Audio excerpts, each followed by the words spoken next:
So I'm sitting out here in the shop, and Zambona a little while ago told me that he could fit 3 far shot springs slightly cut down into the good old Breakflip. And I figured if you can do that, just like we showed before, you can put a K26 in it. So why the heck not? We're going to shove a K26 in a Breakflip, and the reasoning behind that is, say it's not nearly as powerful as, well, not nearly, but just a little bit less powerful than like an overmodded Elite Alpha Trooper or something like that. It won't really matter, because I think all of us can, you know, go by the whole saying that it doesn't matter how much power and range you get if you can't hit anything. So even if this is hitting 15 FPS less, but it's still hitting about 100, it's gonna be one heck of a reckoning force.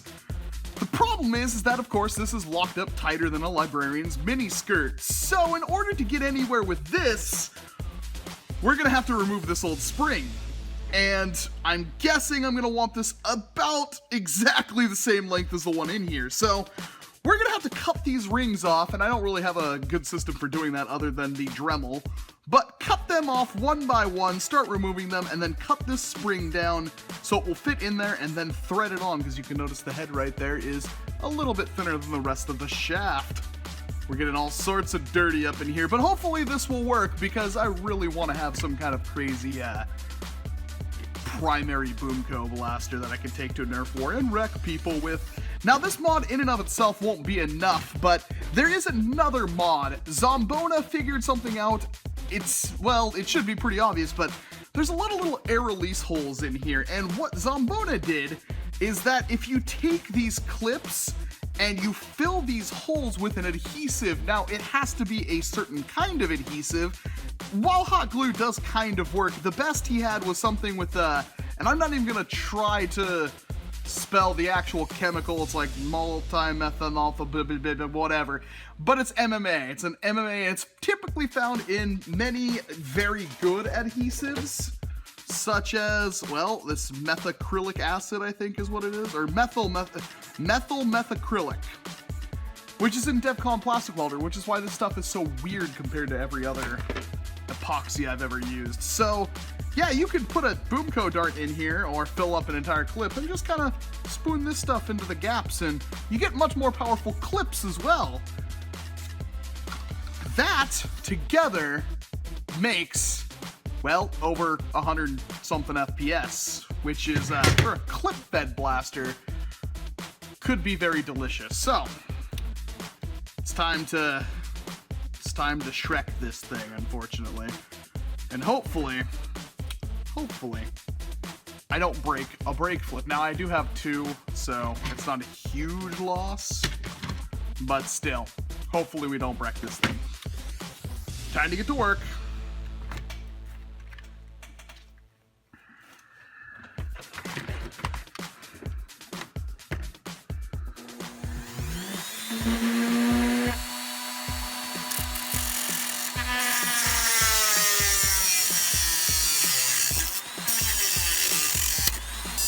Ow.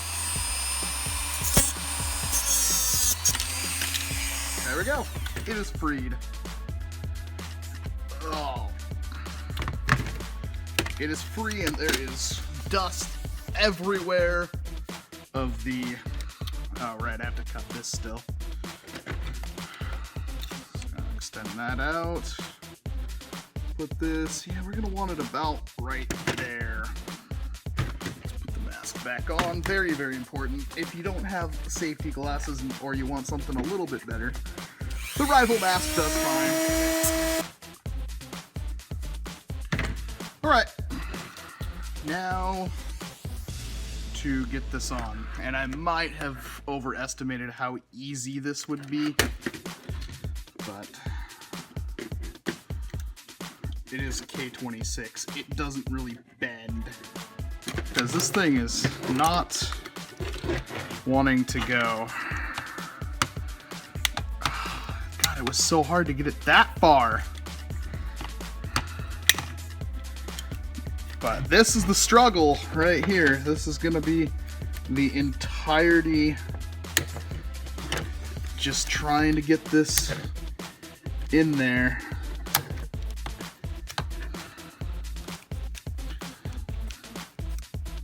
So this plunger rod has seen better days, but we are almost there.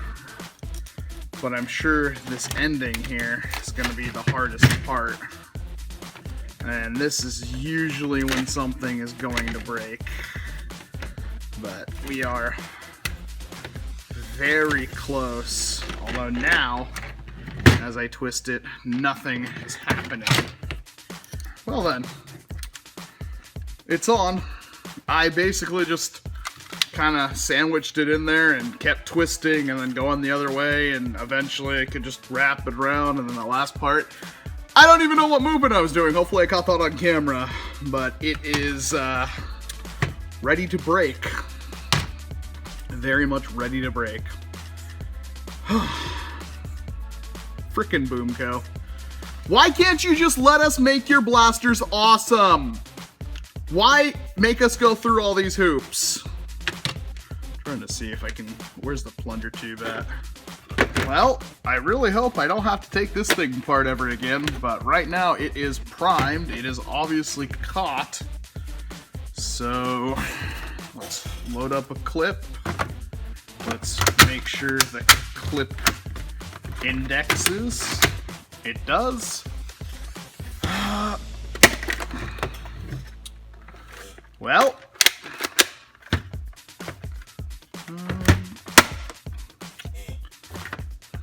Yep. So, you can do it. I don't really know what else. Can I still, Did that? That didn't prime it. There's no way. It might be extremely difficult to one-hand prime. Not that that's really all that useful. I just liked having the ability to. Maybe put those. And I know this is a crazy monkey-style video, and you'll have to forgive me for that, but it's like 3 o'clock in the morning, and I'm just goofing off at this point, so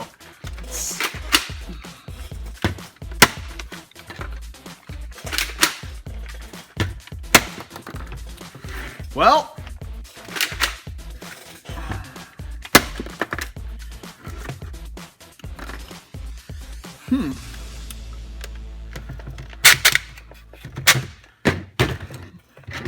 let's get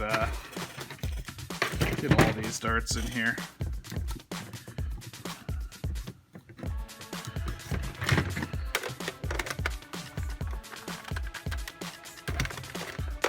Come on.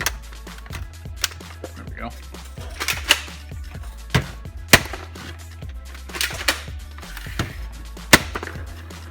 And those are hitting pretty darn hard. So this is the complete bone stock one. Not that you can really tell the difference of velocity or ranges or anything like that, and it's not like I can range test it. You know, what is it? 3 o'clock in the morning, but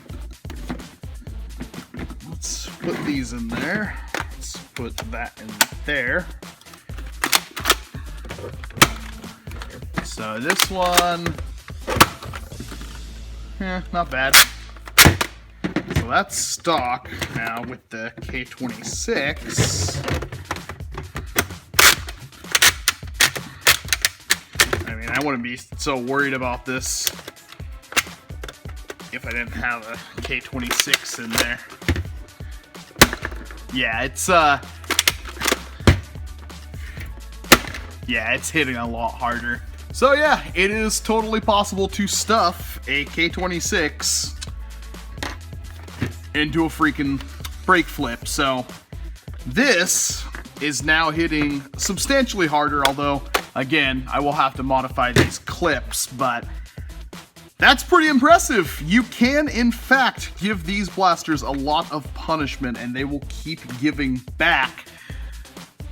Now, we'll probably see another video once the sun starts shining in beautiful Washington again that goes over the ranges a little bit. I have a way of doing that with the backyard and whatnot when it's nice and sunny, but right now this thing is, like I said, it's not hitting as hard, but I think it's, I think it's just I'm spoiled by the crazy powerful pistols, and obviously this is hitting harder. I can feel that, so the other point is just make those clips and do a range test video for you guys. So I hope you like this little impromptu monkeying around, and hopefully I can make this into one of those crazy blasters that I have already dreamed. This is one of my favorite platforms for a blaster because the overall package is incredibly small. I mean, it's primary or secondary worthy, however you want to do it. The main point of this, however, so I grab a 40 dart clip, is that a 40 dart clip fits along right-sided. So if you wanted to carry this on you as like a second primary, if you will, and be able to do all the things you want to do, like one-handed blasting, slam fire, and of course accurate, powerful shots, well, this is going to be the blaster for you. I'm very excited, very excited. I do kind of want to try to replace this handle, though. I wonder if that's possible with the one, obviously, that's more curved, so it will feel a lot better in the hand when you know, flip it one-handed. Oh, it might be, because honestly, it's only going... Let me test that really quick. How far... Nope. Same distance. So, yeah, these things do have to, There we go. I could modify this if I wanted to and put a different handle on it with a nice little curved guard in it if I so choose. That's good to know. Alright, I'm done rambling. Hopefully you enjoyed this video. Oh, I hate dry firing with the K26 in there. It's padded. Thank you very much for watching, and I hope to see you in an entirely different video.